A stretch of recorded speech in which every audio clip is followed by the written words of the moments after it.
My name is Manu. I'm here to present to you this course that we are planning, which is split into 3 streams. The first stream is on building biology. It's directed by Rene and Mona.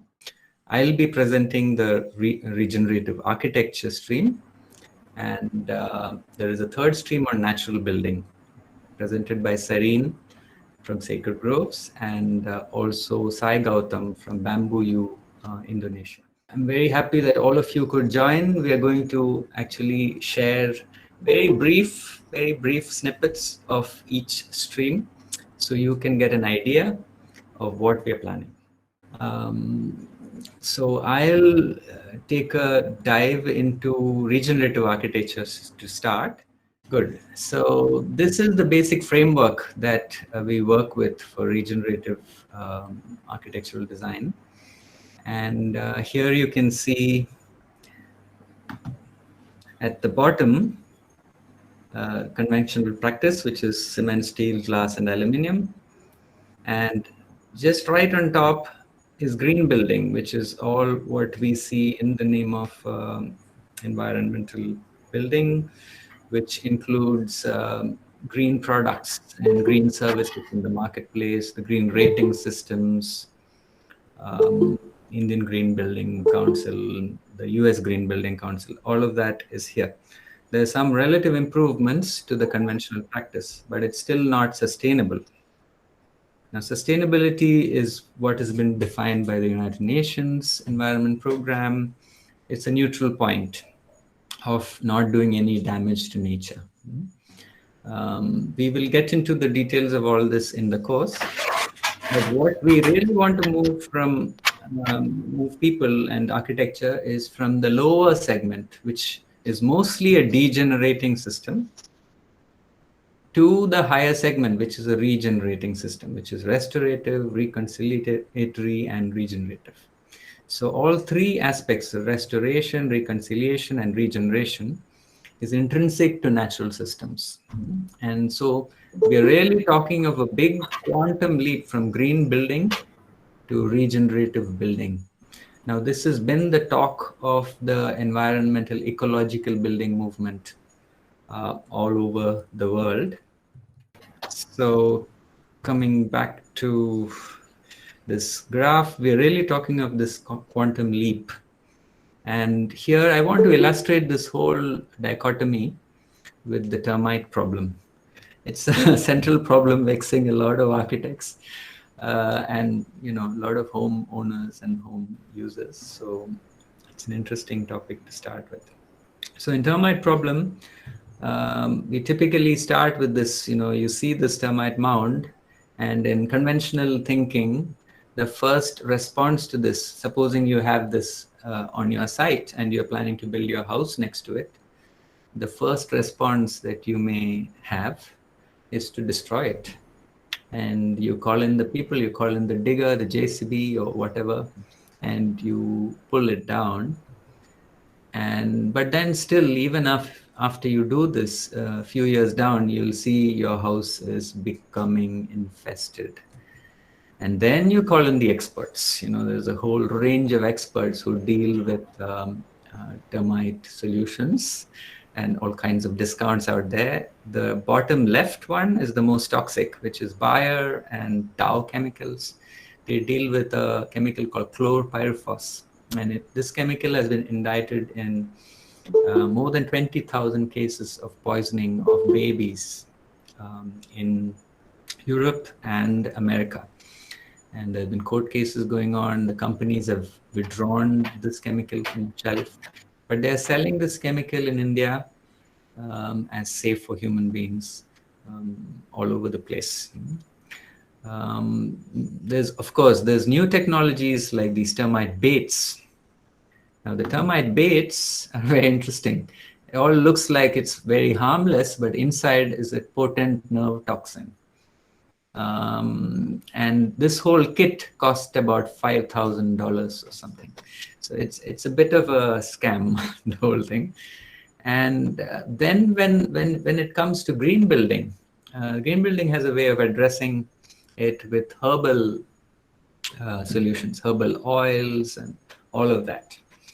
Now, whether you use a chemical, whether you use a herbal solution, all of it is working with the principle of destroy. Yeah. So now let's go to the regenerative approach. What do you do with regeneration? With regeneration, you have to talk coexisting, how to coexist with termites. And for this, we need to look back at village traditions. And that's where the name of the course comes from, Padra. Padra is, in Sanskrit, is village. Village, and it also means earth. So I found it to be a very interesting overlap. And it also stands for Pracademic Delegateship in Regenerative Architecture. Pracademics is when you merge practice with architecture, sorry, with academics. So practice and academics together, you get pracademics. And then we want every person who go through with us for 4 months to become a delegate in this kind of thinking, to think like an ambassador, taking this idea all over the world. So that's where Padra comes from. So the village tradition, you see in Indian village tradition, this picture is shot very close to Auroville, Pudukkotai, Pudupet actually. And it's actually a village with a sacred grove. And there are many termite mounds which are worshipped there. And you'll find this all over India in different parts, termite mounds being worshipped. It's not a thing to be destroyed, it's to be worshipped. And if you put poison in there, you will not only kill the termites, you will also kill this black character, which is the carpenter ant, which is actually the natural predator for termites. So if you want the termites naturally balanced, termite populations to be in control, you have to boost the ant population.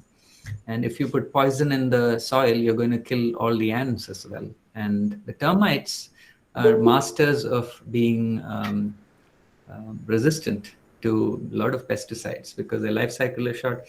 They can mutate and they can evolve to be pesticide resistant. So you have, on the one hand, you have all the ants gone. On the other hand, you have termites that are resistant to pesticides. And that's why all our buildings are becoming like termite mounds. Our entire building is becoming a termite mound. And that's the whole thing. When you look at termites at close, the ecology of it, you'll see that inside the termite mound, termites are farmers. They're farming fungus. So they take the wood, they ingest, digest a little bit, and feed the fungus. And the fungus gives certain enzymes, which actually helps to make the food for termite babies.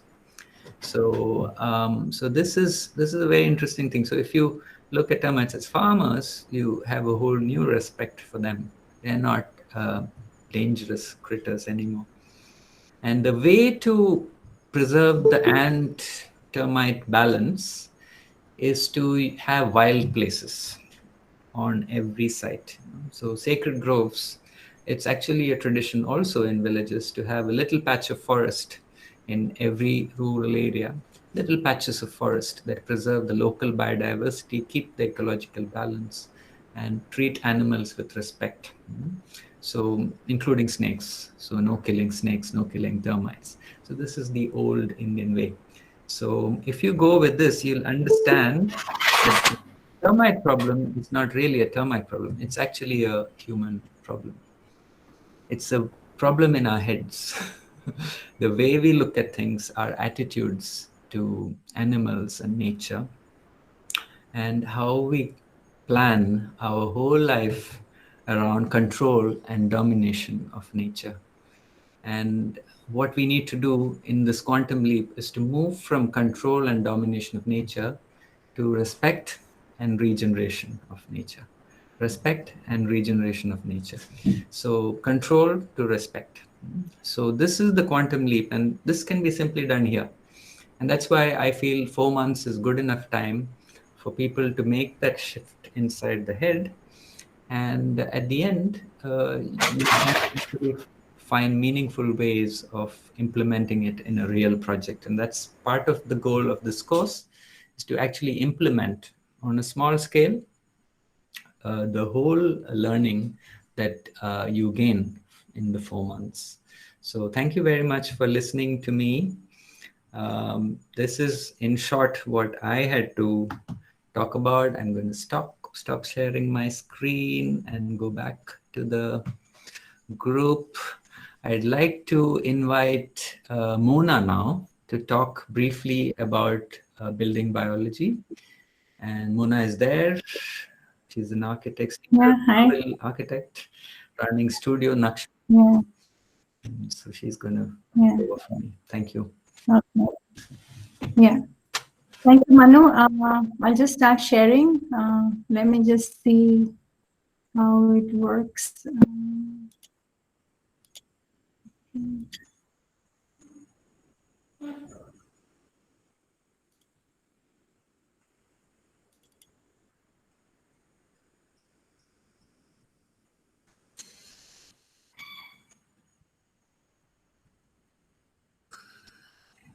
So while Mona is setting up, I'll share with you my first instinct. I've been doing these webinars with Orville Consulting, and it's a bit depressing actually to do those presentations because I'd hardly see anybody out there.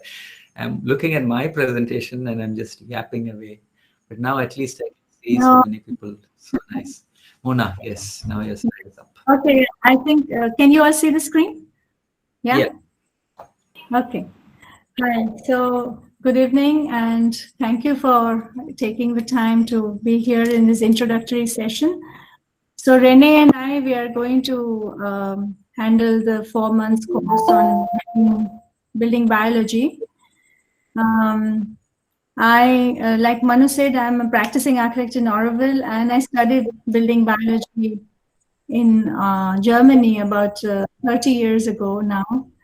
And that's when I actually realized that building biology is a kind of modern form of Vastu Shastra. I used to say that, for many years until I actually discovered that Vastu Shastra is a very deep science in itself. And building biology is also a science. It is also a science of holistic living with man, nature, and your culture, tradition, and economy.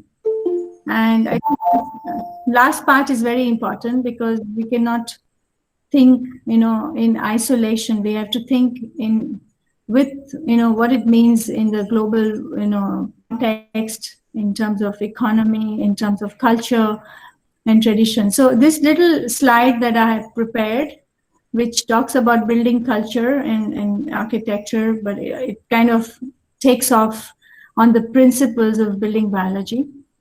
So you have to include technology, economy, aesthetics, harmony, form, and spatial planning, and add these other aspects which are at the bottom, which you see here, which is electrobiology, ecology, medicine, botany, and you'll be surprised, but actually each of these aspects are an important part of the building culture. And very often we are not taking this into consideration, like what Manu just described, with the termites. Like, we don't really take. It requires so many different fields to come together in order to understand a small thing like termite, and it's not just about killing them with some chemical. So it's the same in building biology. We go into electrobiology a lot because electrical, fields, we are surrounded by electrical fields of all kinds and radiations, and it has become quite a major part of our life. So how do we deal with that? But it also talks about physics, chemistry, what are the chemicals that we use in our buildings, it talks about how do we work with the climate, just simple things which are supposed to be very common sense. But building biology kind of brings it all together in a different way. So this is what we are planning to kind of prepare for you every week, once a week. And Rene has more details on some slides where he will show you some details about how we go about it and what are the topics that are covered. So I will hand it over now to Rene. Rene, you ready? I'll stop sharing Yeah, and you ready. can start. Okay. Thank you. You see me now. Welcome, everybody. I'm happy that I can present a little bit about what we're going to do the next few months. Building biology, Mona mentioned it already, is a very vast topic. It is a very holistic view about all aspects of living. I'm coming from a different background. Actually, I'm an electrical engineer originally, and I had to deal a lot with electromagnetic compliancy in my practice. That means that I had to think about how electric fields and magnetic fields interfere between appliances and things like that. And I was always wondering, but we human beings are also electromagnetic beings. And that actually fascinated me. And now, while diving into that, I came across the building biology because they considered actually the health effects of the electromagnetic environment on us. But it was not only that; it was actually a whole new world which was opening of a lot of things. It was a complete holistic view of things which are happening in the world of living, in the world of our spaces. Um, if you consider that about uh, uh, 1/3 of all illnesses, at least that's according to the World Health Organization and insurance companies, is related to environmental illnesses. And the environment is actually making us sick. At the other hand, we spend about 90% of our time indoors. So you can imagine that the indoor climate is actually making us sick. So if you see our body in environmental medicine, we often see our body as a vessel, as a barrel, and this image is a can. And if you're strong and healthy, you have a big barrel, a big vessel.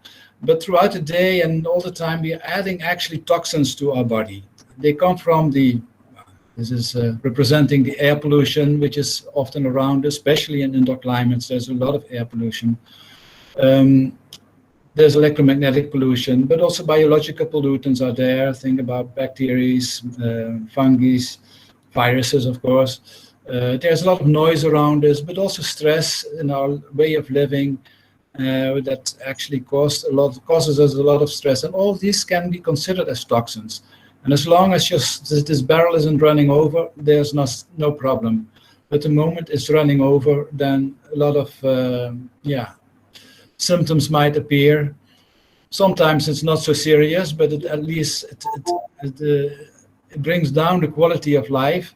But finally, it can actually also accumulate into serious illnesses. And this is for a major part. It's also important to the places where we live in. Building biology is actually relatively new in the sense that Mona mentioned already Vastu, and I think many countries in the world, many places in the world, they have a kind of traditional knowledge how to build healthy houses. But what happened since less than 100 years ago, that actually the world of building has changed drastically. We are started using cement, steel, but also a lot of chemicals are being introduced in our houses. The electrification of houses not only created these electric fields and magnetic fields, but also created a different way of living. We have electric light, so we can spend more time at night, and a lot of things has been changing. So that is actually an important part where building biology deals with all these new developments. And for us, it is very important that we look to nature. Nature is actually our first reference. Apart from that, we have different standards. We will come to that in the course.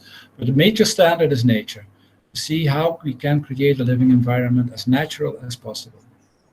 So in short, building biology, it is the link between construction and healthcare. That is what I see it, because I think it's very important for both. Rene, sorry, I lost your presentation.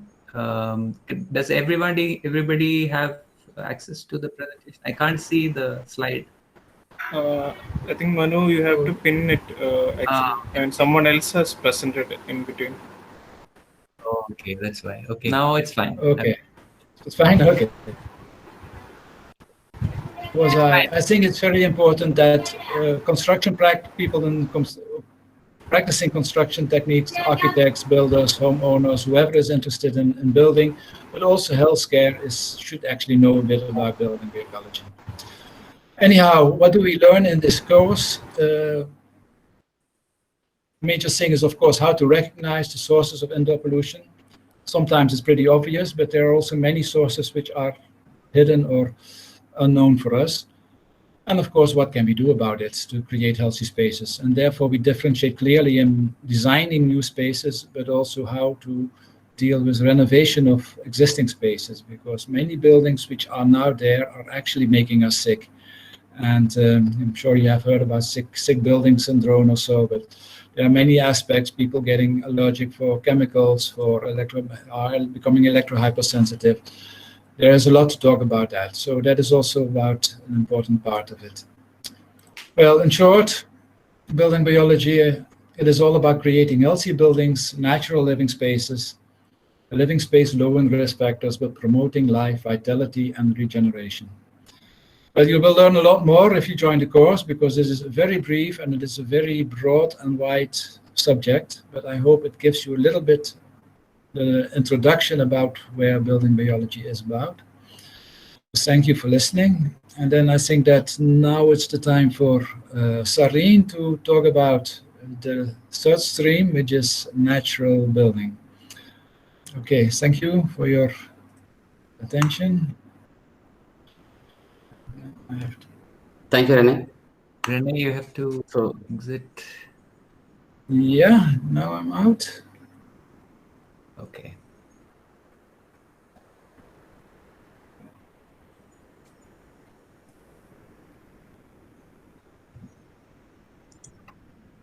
Is it? Did I stop my presentation? Isn't it? Still there. Your presentation is Still there. Okay. now it's gone. Yeah. Okay. Now it's gone. Sarin. Okay. Yes. So thank you, Rene. And before we start, I would like to introduce myself. My name is Sarin, and I'm an architect. I've been in this field for now quite some years now, been 6.5 years. I'm in the quest of knowing the things before we come to the conclusion or coming to something, a serious practice. Asking questions is something that made me to grow, and then understanding and then trying to work with that is always my the way of understanding. So I'll try to present my screen so we can talk more detail.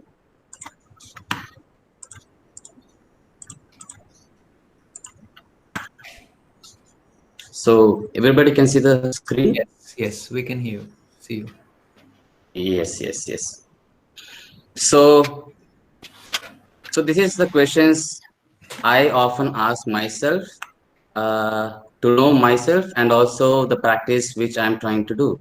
These are the basic questions, and everyone generally have the questions. It's the problem of the encouragement the people will give us in colleges, or the formal education makes us not to ask questions, or there is no proper encouragement to ask questions. So and then we end up doing the things which the other people are doing, or get really influenced by the choices of others, and then we ended up doing the things that we really might not like it, and we will be having very much unsatisfied life. So this is where my questioning starts in the field of natural building. So what is natural building? So this is the term. It is getting quite popular nowadays, and it is being having quite fancy names too. But I don't want to talk about what is the true meaning of natural building, but what is the concept behind of natural building. So we'll come to that later. And then the next question is, why do we practice natural building? So what is the reason having all these webinars, the learnings and stuff? There's a quite a deep meaning towards why we need to practice. Presently, reasonably, all the conditions we are living in now, more and more problems are coming every day.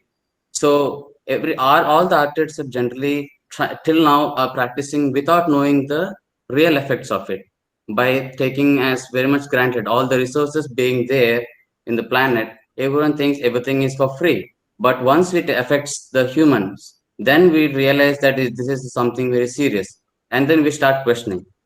And then the question next is the way can we practice.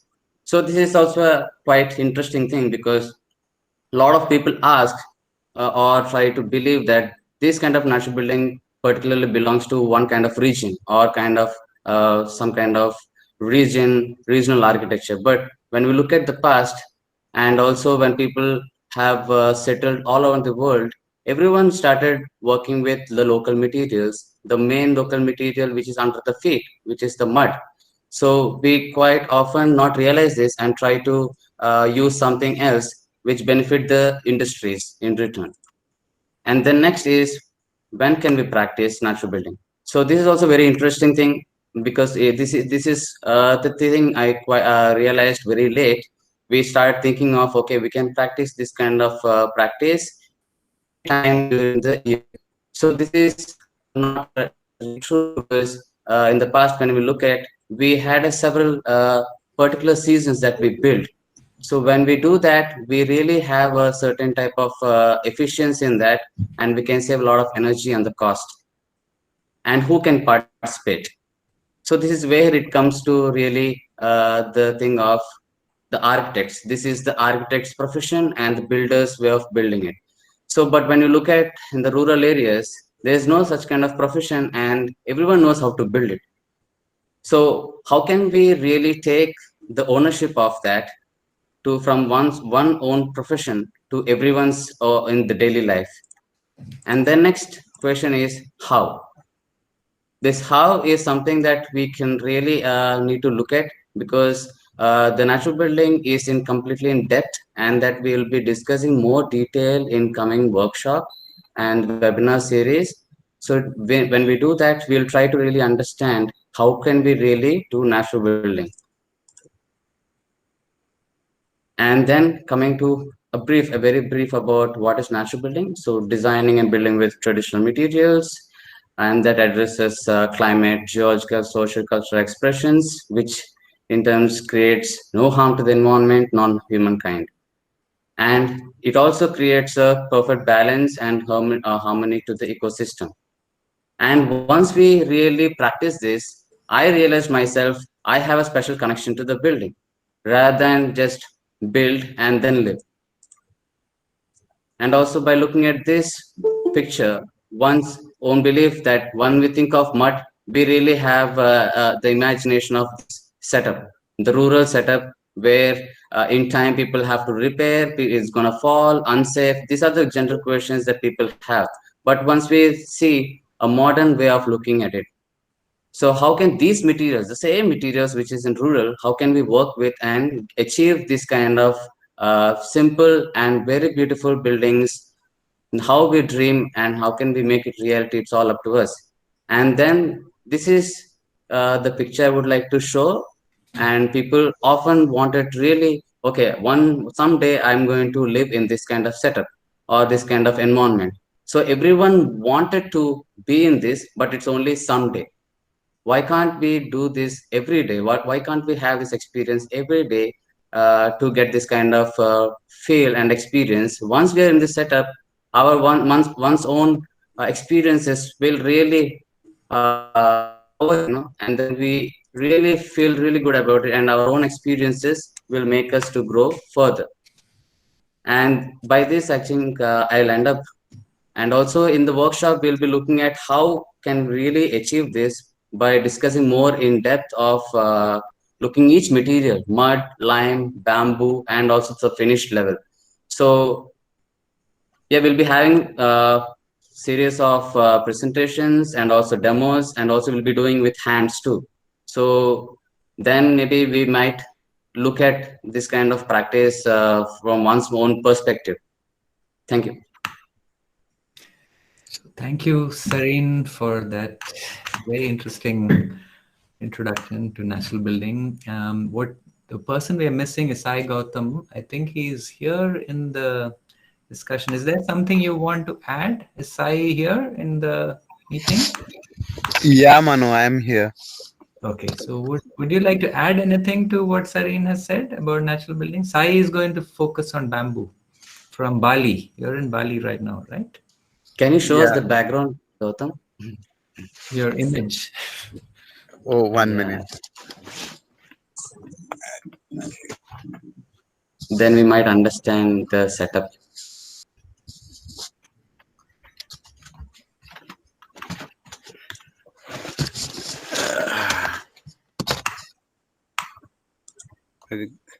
Yeah. You can see me? It's coming. It's coming. Slowly, yeah. Has to come a long way.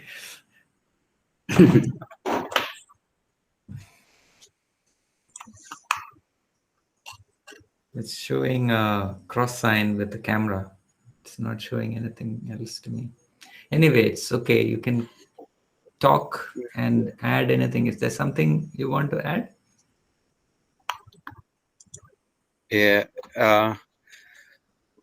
Like, hi, I'm Sai Gautam. I will be taking part, explaining about bamboo, how bamboo is viable to use compared to timber and how sustainable it is. And then like how the building craft of bamboo came from ancient times to present times, and how people are using the technology to build with bamboo to make it a future material. So, and other than this, like the main important part of like dealing with bamboo is like how you are growing bamboo and how you are harvesting it and how you are preserving it, because this is very important uh, stage where you can do a resilient and sustainable way of taking this bamboo as a future material. And other than this, we'll be like talking about like talking about how bamboo can get into multiple fields, not only into building art, how it can get into a sustainable life. Okay, thank you, Sai, for that very brief introduction.